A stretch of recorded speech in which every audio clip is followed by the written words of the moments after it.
Bom, gente, você e minha garrafinha neon estamos desenvolvendo o peculato, né? Já estamos aí algumas aulas falando sobre o peculato. Se você não viu os vídeos anteriores, veja. Porque nós já falamos sobre o objeto jurídico tutelado, que é a probidade administrativa e o patrimônio público e particular. Vimos os verbos nucleares, né? Apropriar-se e desviar.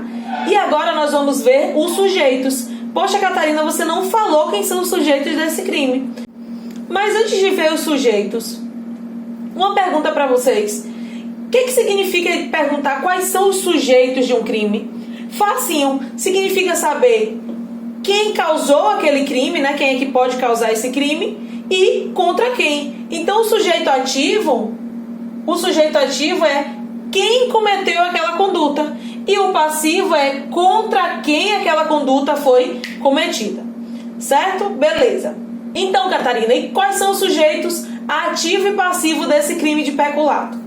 Gente, sobre o sujeito ativo, nós temos duas possibilidades. Ou o crime pode ser comum, e um crime comum é aquele que qualquer pessoa pode cometer, eu, você, seu irmão, seu pai, sua mãe. O crime comum é aquele em que o sujeito ativo não precisa ter uma condição específica, ter alguma qualidade específica. Pode ser homem, mulher, menino, velho, qualquer um pode cometer esse crime. Mas esse vai ser o crime comum. Então, quando vocês ouvirem alguém falar de crime comum, pode ser cometido por qualquer pessoa. Agora, tem crimes que são crimes próprios. Crimes próprios são exatamente o oposto. São aqueles que exigem determinada qualidade do agente, tá? E aí, o crime de peculato, a gente sabe que é um crime próprio, então, né? Por que é um crime próprio? Porque nós vimos que ele precisa ser cometido por quem? Funcionário público. Tem que ser um funcionário público que vai cometer esse crime. Aí você pode estar se perguntando, Catarina, e se for um líder sindical? Vamos dizer que esse cara é o chefe lá do sindicato, ele é um líder sindical. Ele vai ser considerado sujeito ativo, então, do crime de peculato? Ele vai ser equiparado a funcionário público nesse caso? E aí, vocês vão ter que lembrar lá daquelas regrinhas de funcionários públicos por equiparação. Vamos pensar, você mesmo vai chegar a essa conclusão. Líder sindical significa que ele é de onde? Sindicato, né? O que o sindicato faz? O sindicato exerce uma função de interesse de quem? Do Estado. Ah, agora ficou fácil, né? Se o sindicato exerce função de interesse do Estado, o seu líder sindical, sim, pode ser sujeito ativo desse crime, desde que ele se valha dessa liderança, né? Ele, através dessa liderança, tenha posse ali de dinheiro, valor ou bem móvel, público ou particular, e cometa aqui um dos verbos nucleares. Pratique, né? E pratique um dos verbos nucleares, que nós sabemos, apropriar-se ou desviar. Então, líder sindical, sim, pode ser sujeito ativo. Ah, beleza. E os conselhos profissionais? Exemplo de conselhos profissionais: CREMEB, OAB, Cresce, tem vários. Mas, e a pessoa que trabalha num conselho profissional? Vai ser considerado funcionário público ou não? Tanto fizeram que essa pergunta chegou lá no STF e STJ. E ambos tiveram o seguinte entendimento: em regra, sim. Porque também os conselhos profissionais, eles exercem função de interesse do Estado. Exercem função de interesse do Estado. Então, em regra, os funcionários lá dos conselhos profissionais, se estiverem encaixados nessa conduta aqui que nós estamos estudando, sim, ele vai responder pelo crime de peculato. Mas aí a gente tem uma exceção. E essa exceção para o estudante de direito é muito importante saber. Eu tenho certeza que vocês sabem que a OAB é uma instituição sui generis. Catarina, eu sei, mas não estou lembrada não. A OAB, ela é híbrida. A OAB não é como todos os outros conselhos profissionais. Não tem uma definição específica e clara para falar sobre que tipo de entidade é a OAB. Por isso ela é chamada de sui generis. E aí, se ela é sui generis, não vai se aplicar aqui. Então, se o funcionário da OAB cometer esta conduta, não vai ser considerado peculato.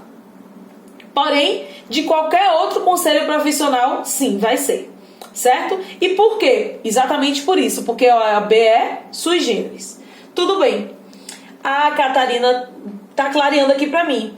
Nós estamos estudando sujeitos, falamos que é um crime próprio, tem que ser funcionário público, então significa que um particular não vai ser sujeito ativo desse crime, né? Cuidado. Cuidado. Bote um asterisco aí em vermelho dessa cor nesse assunto. Se você tiver um marca-texto desta cor, marque. Isso aqui que eu vou falar agora. O particular pode também ser sujeito ativo desse crime. Aí você está dizendo, você quer me enlouquecer, louca? Catarina, você vai me deixar maluco? Você está falando o tempo inteiro aqui que tem que ser funcionário público. Sim, gente, tem que ser funcionário público. Mas vamos lá para o exemplo. Bora para o exemplo, que a gente gosta de dar exemplo. Eu falei para vocês que eu sou funcionária pública, né? Eu aqui, ó. Eu aqui com meu cabelo. Fina e faceira funcionária pública. Aí eu chamo o meu marido, que não é funcionário público. Olha o meu marido aqui com boné. Eu chamo o meu marido, que não é funcionário público. Eu digo a ele, rapaz, tem um dinheiro aí da administração pública. Nós vamos fazer aqui um conluio, nós vamos fazer aqui um acordo, que vamos afanar esse dinheiro. O dinheiro fica na minha mão. Eu tenho uma posse desse dinheiro, porque eu sou a responsável por manejar esse dinheiro. E aí vamos afanar. Vamos nos apropriar desse dinheiro. O que é que houve aqui, gente? Um conluio fraudulento, né? Um concurso. Um concurso entre quem? Um funcionário público e outro não.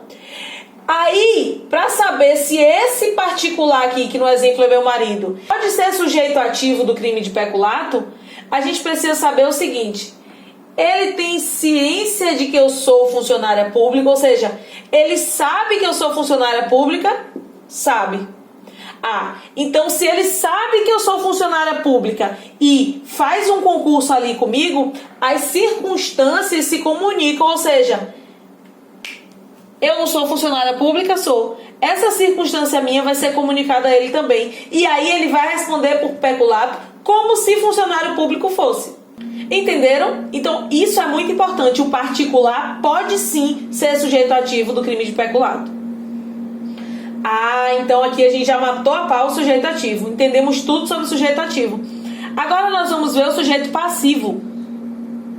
Quem é o sujeito passivo, então, do crime de peculato? Quem é a vítima desse crime de peculato? Primeiro, a coletividade, né? A sociedade é vítima, né? Afinal, é nosso dinheiro, são os nossos interesses.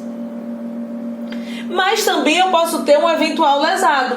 Lembra que a gente falou que aquele bem imóvel, aquele dinheiro, ele pode ser público ou particular? Pronto, se for particular, o dono daquele dinheiro vai ser um lesado, né?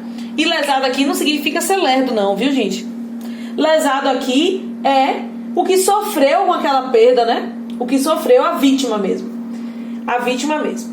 Certinho? Então nós vimos agora os sujeitos. Sigam comigo que nós vamos continuar aqui conversando sobre esse assunto muito bom de se estudar, que é o peculato.